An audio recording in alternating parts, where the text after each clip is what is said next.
अस्सलाम वालेकुम फ्रेंड, क्या हाल चाल है? ठीक ठाक हैं।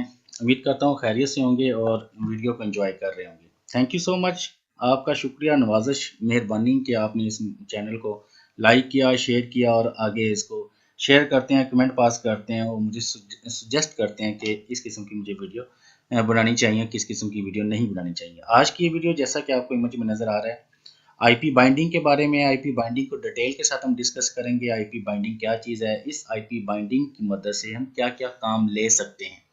आईपी बाइंडिंग के अंदर तीन ऑप्शन और होती हैं, एक रेगुलर होता है, एक बाईपास होता है और एक ब्लॉक की ऑप्शन होती है। इन तीन ऑप्शनों से हम क्या काम ले सकते हैं ये हम पढ़ेंगे जी। Number one.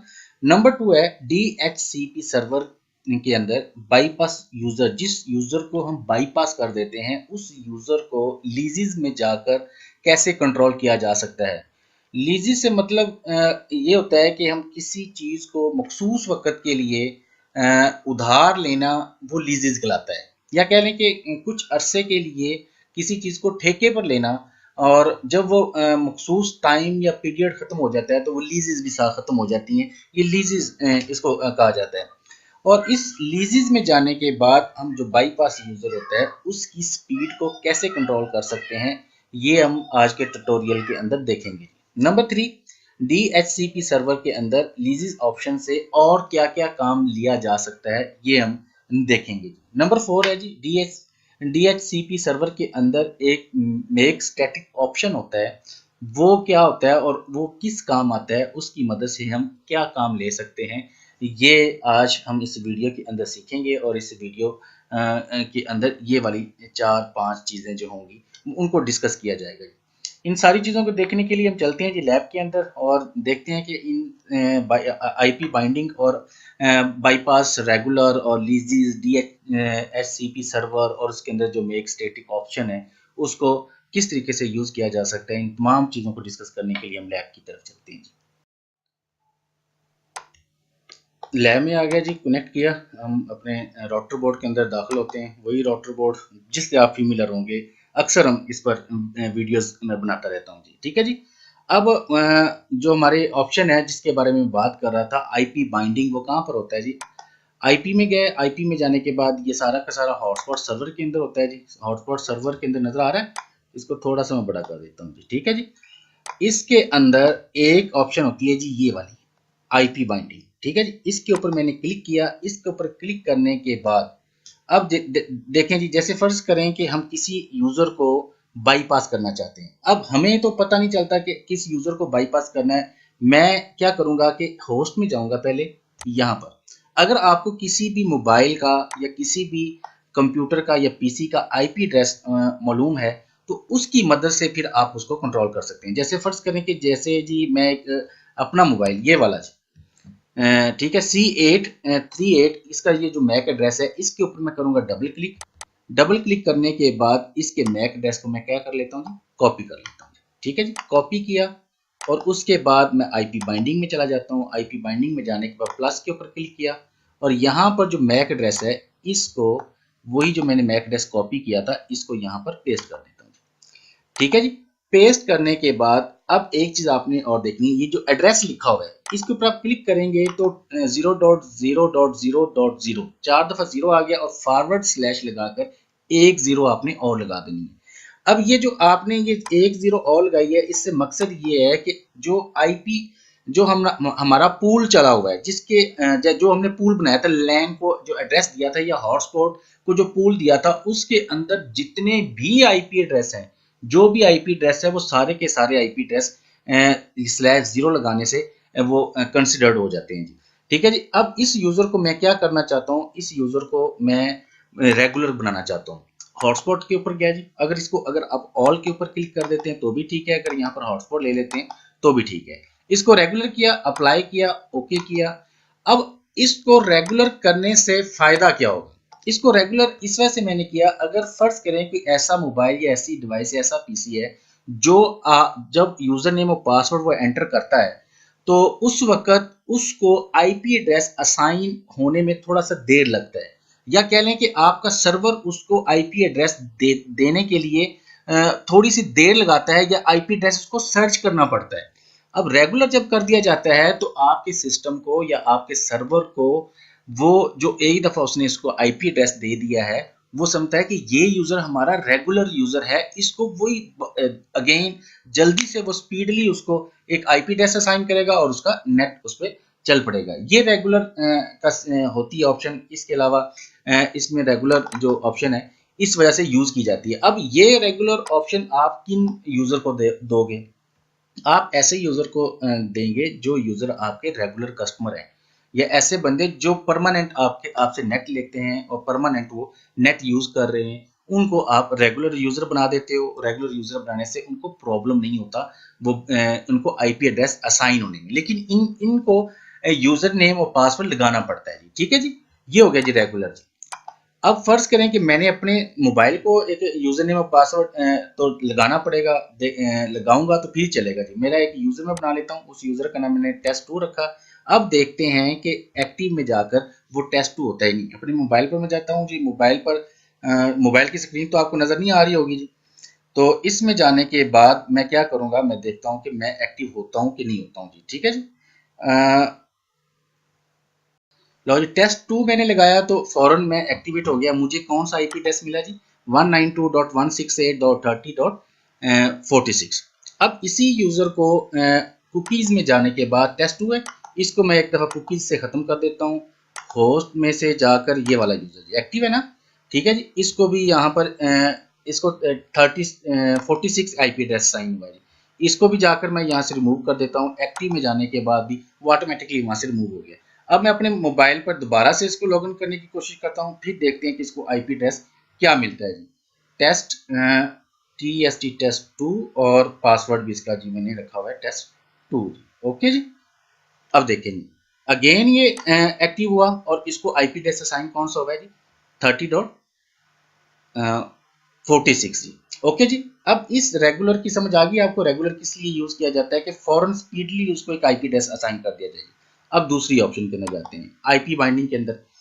अब आईपी बाइंडिंग के अंदर इसको मैं एक दफा खत्म कर देता हूँ। कुकीज में जाकर भी टेस्ट2 को खत्म कर देते हैं और इसके बाद होस्ट में जाने के बाद CAB वाला वो भी यहाँ से रिमूव हो चुका है जी। अब आईपी बाइंडिंग में जाने के बाद अब हम क्या करेंगे, इसी यूजर को मैं बाईपास कर देता हूँ। मैक एड्रेस मैंने पहले कॉपी किया हुआ है, यहाँ पर पेस्ट कर देता हूँ जी। पेस्ट करने के बाद इसको एड्रेस के ऊपर मैंने अगेन क्लिक किया और स्लैश लगाकर फॉरवर्ड स्लैश लगाकर 0 कर दिया। अब इसके बाद सर्वर में गया, हॉटस्पॉट में गया, इसके बाद इसको मैं क्या कर देता हूँ जी, बाईपास कर देता हूँ। अप्लाई किया, ओके किया, ठीक है जी। अब इस यूजर को जब मैं एक्टिव करता हूं तो पहले किससे करता था? टेस्ट2 से। अब मैं इसको जब एक्टिव करूंगा तो इसको कोई यूजर नेम पासवर्ड की जरूरत नहीं पड़ेगी, ये डायरेक्टली हर चीज को बाईपास करते हुए एक्टिव हो जाएगा जी। ठीक है जी। अब ये सब कुछ सारी सारी सिक्योरिटीज हर चीज को ये बाईपास कर एक्टिव हो जाएगा। इसका फायदा क्या होगा? अगर आप अपने इंटरनेट सर्विस प्रोवाइडर आप हैं तो आप अपने मोबाइल को बाईपास करें। बाईपास करने के बाद क्या करेंगे जनाब, अब दोबारा से जब लॉगिन हुआ करेंगे तो आपको किसी किस्म की प्रॉब्लम नहीं होगी अपने नेटवर्क को सेटिंग करते हुए। ठीक है जी, मैं इस यूजर को एक दफा एक्टिव करता हूं जिसको मैंने बाईपास किया है जी। अच्छा जी, मैंने यूजर को किया जी कौन सा? CAB8। अब देखें जी, इसके सामने ये P लिखा आ गया। P से मतलब ये होता है कि ये बंदे को बाईपास किया गया है, ये पास हो गया। इसको किसी किस्म की, ये एक्टिव के अंदर तो नहीं शो होगा, लेकिन अगर एक्टिव के अंदर शो होगा तो फिर तो पता चल जाएगा कि फलां बंदा जो है एक्टिव है। अब ये इसको हमने बाईपास किया हुआ है तो बाईपास हमेशा होस्ट में जाकर पता चलेगा कि ये P जिसके सामने लिखा आता है ये वो हमारा यूजर है जिसको हमने बाईपास किया हुआ है। अब बाईपास करने का क्या फायदा होता है? बाईपास आप अपने आप को बाईपास करें, अपने मोबाइल को या अपने लैपटॉप को बाईपास करें कि आपको बार बार यूजर नेम और पासवर्ड ना लगाना पड़े। या कोई ऐसा यूजर जो यूजर बेचारा टाइप नहीं कर सकता, वो सिर्फ जस्ट जहां पर उसको सिग्नल मिले और अपने सिग्नल ऑन करे, आपके टावर के सिग्नल मिलते हैं और फौरन उसके साथ कनेक्ट हो जाए, उस यूजर को आप बाईपास कर दें। अब इसमें प्रॉब्लम क्या आता है? इसमें प्रॉब्लम ये आती है कि जब हम किसी यूजर को बाईपास कर देते हैं तो उस यूजर की स्पीड को हम कंट्रोल नहीं कर सकते। अब जैसे फर्ज करें कि ये हमारा यूजर है, इसको हमने बाईपास कर दिया है। अब जितनी भी आपके पास स्पीड बची हुई है सारी की सारी स्पीड इस यूजर को असाइन हो जाएगी। अब इसका हल क्या है जी? इसका हल ये है कि DHCP सर्वर में जाने के बाद इसी यूजर को आप वहां पर कंट्रोल कर सकते हैं, इसकी स्पीड को। अब एक फायदा आप यहाँ पर और ले सकते हैं, जैसे फर्ज करें कि अगर आपके टावर के सिग्नल किसी जो डिश चलाते हैं, मतलब जो जैसे सी लाइन या क्यू बैंड लाइन होती है, उसमें सिम की जगह पर वो एक टेंडा लगा देते हैं। टेंडा लगाने के बाद वहां पर हॉटस्पॉट का पेज उस रिसीवर के अंदर नहीं चलता।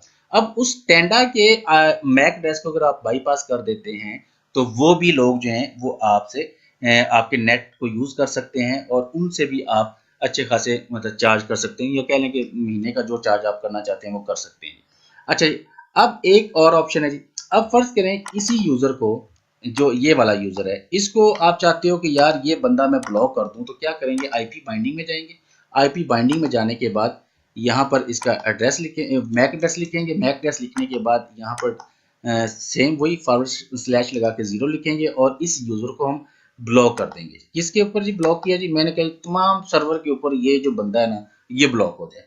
अप्लाई ओके मैं नहीं करूंगा क्योंकि मेरा ये अपना ही सिस्टम है, तो इसको अप्लाई ओके करने से कोई फायदा नहीं है। सिंपल आपको पता चल गया कि अगर आप किसी को ब्लॉक करना चाहते हैं, उसका यहाँ से मैक एड्रेस आप पेस्ट करें और इसका फॉरवर्ड स्लैश लगा के तमाम पूल के ऊपर, जितने भी पूल आपने बनाए हुए हैं उनके ऊपर और तमाम सर्वर के ऊपर आप इसको ब्लॉक करना चाहें तो इस तरीके से ब्लॉक कर सकते हैं जी। ओके हो गया जी। अब ये हमें पता कैसे चलता है कि ये मैक एड्रेस कहाँ पर पड़ा हुआ है, ये किधर से आया जी? अब जितने भी लोग होते हैं कि आपके नेटवर्क से कनेक्ट होते हैं, तो वो सारे के सारे कहाँ पर जाते हैं जी? वो सारे के सारे DHCP सर्वर के अंदर जाएं। अब DHCP सर्वर के अंदर जाने के बाद यहाँ पर लिखा होता है, एक ऑप्शन होती है लीजिस। अब कोई बंदा नेट यूज कर रहा है या नहीं कर रहा, अगर उसकी डिवाइस को आपके टावर के सिग्नल मिल रहे हैं, तो वो जैसे ही आपके सिग्नल के ऊपर क्लिक करेगा, उसको यहाँ पर एक टेम्परेरी बेसिस के ऊपर लीजेस में जाकर उसको एक आईपी एड्रेस असाइन हो जाएगा। वो नेट ब्राउज होता है या नहीं होता वो अलग बात है। अब यहाँ से हमें पता चल जाता है जो एक्टिव होस्ट नेम होते हैं कि कौन कौन से बंदे जो हैं वो जैसे ये देखें जी, गैलेक्सी J7 है जी, 2016 मॉडल गैलेक्सी J7 प्रो है, एक ये पीसी है। बाकी और भी आपको जैसे ये हादी नेटवर्क का पीसी है, ये चल रहा है जी। अब यहाँ से भी आप किसी का मैक एड्रेस उठा सकते हैं। जैसे जी फर्ज करें कि मेरा जो सिस्टम है, मेरा मोबाइल जो था ये वाला था, यहाँ पर डबल क्लिक किया, डबल क्लिक करने से यहाँ पर मैं इसको कॉपी पेस्ट करके वहां पर ब्लॉक कर सकता हूँ, या उसको बाईपास कर सकता हूँ, या रेगुलर कर सकता हूँ। यहाँ से भी आप उठा सकते हैं जी। ओके हो गया जी, इतनी समझ आ गई। अब इससे अगली ऑप्शन के ऊपर चलते हैं जी। क्या जी? ऑप्शन DHCP सर्वर में जाएंगे जी, कि DHCP सर्वर क्या चीज होती है। यहाँ पर क्लिक किया, यहाँ पर क्लिक करने के बाद ये लीजेस बना हुआ है, इसको डिस्कस कर। अच्छा जी, हम जी DHCP सर्वर में जाने के बाद लीजेस में गए। लीजेस में जाने के बाद हम क्या कर सकते हैं? हम ये चाहते हैं कि जिस यूजर को हमने बाईपास किया है उसकी स्पीड को कंट्रोल कर सके। ठीक है जी। अब देखते हैं कि हमने किस यूजर को बाईपास किया है जी। हॉटस्पॉट में गए, हॉटस्पॉट में जाने के बाद आईपी बाइंडिंग में गए, ये वाला यूजर C8 जिसके स्टार्ट में जिसका मैक एड्रेस नजर आ रहा है हमें, और एंड पर जिसका B है। अब इसको ढूंढते हैं जी, इसको हमने बाईपास किया हुआ है। बाईपास करने के बाद अब इसकी स्पीड को हम कंट्रोल करना चाहते हैं। अब लीजिस में गए, लीजिस में जाने के बाद इसका मैक एड्रेस आप सर्च कर लेंगे। ये मैक एड्रेस है, इसके ऊपर आप एक दफा डबल क्लिक करेंगे। डबल क्लिक करेंगे तो आपके सामने ये वाला पेज आ जाएगा जी। ठीक है जी। अब इस पेज के ऊपर आपने ये लिखा हुआ मेक स्टैटिक, ठीक है जी, इसके ऊपर आप क्लिक करेंगे, इसको आप ओके कर देंगे। ठीक है जी, ओके हो गया जी। इसके बाद दोबारा इसके ऊपर आप डबल क्लिक करेंगे। जैसे ही आप इसके ऊपर दोबारा डबल क्लिक करेंगे, एक नया पेज आपके सामने आएगा जी। अब इसमें जाने के बाद हुआ क्या है कि इसको हमारे सिस्टम ने, या इस जो नेट चल रहा है उसने इसको ये वाला आईपी एड्रेस दिया है और इसका मैक एड्रेस ये है। अब क्या करेंगे हम यहाँ पर, इसका कॉलर आईडी जो ये वाला कॉलर आईडी इसको डिसेबल किया। डिसेबल करने के बाद नेक्स्ट टाइम जब भी ये यूजर कनेक्ट होगा आपके नेटवर्क से, इसको ये वाला आईपी एड्रेस मिलेगा क्योंकि हम इसको स्टैटिक आईपी बना दे रहे हैं। और उसके बाद आप क्या करेंगे, इसको ऑलवेज, ये नीचे जो टिक लगी टिक लगाएंगे, ऑलवेज ब्रॉडकास्ट कर देंगे। ठीक है जी। इसके बाद अब इसको हमने स्पीड लगानी है। स्पीड कहाँ से लगाएंगे, ये लिखा हुआ जी रेट लिमिट, इसके ऊपर मैंने क्लिक किया। क्लिक करने के बाद यहाँ पर आप जो स्पीड इसको देना चाहते हैं, फॉर एग्जांपल मैं इसको कहता हूँ जी 1M, और 1M इसकी अपलोडिंग कर दें और 2M इसको डाउनलोडिंग कर दें। सिंपल यहाँ पर अप्लाई करेंगे, ओके करेंगे। अब ये हमारा जो यूजर है, ये हमारा यूजर जिसको हमने बाईपास किया हुआ है, अब इसको जो स्पीड हमने दी है 1M की और 2M की, अब ये वाला यूजर इतनी ही स्पीड इसको मिलेगी जितनी हमने यहाँ पर इसको असाइन कर दी है। ठीक है जी। इसी तरीके से आप किसी भी यूजर को, जैसे फॉर एग्जांपल ये वाला एक यूजर है, इसका ये मैक एड्रेस है, इसको यहाँ से हम कॉपी कर लेते हैं एक दफा। ये वाले मैक एड्रेस को कॉपी किया, कॉपी करने के बाद मैं स्पीड से करता हूँ जरा इसको एक दफा।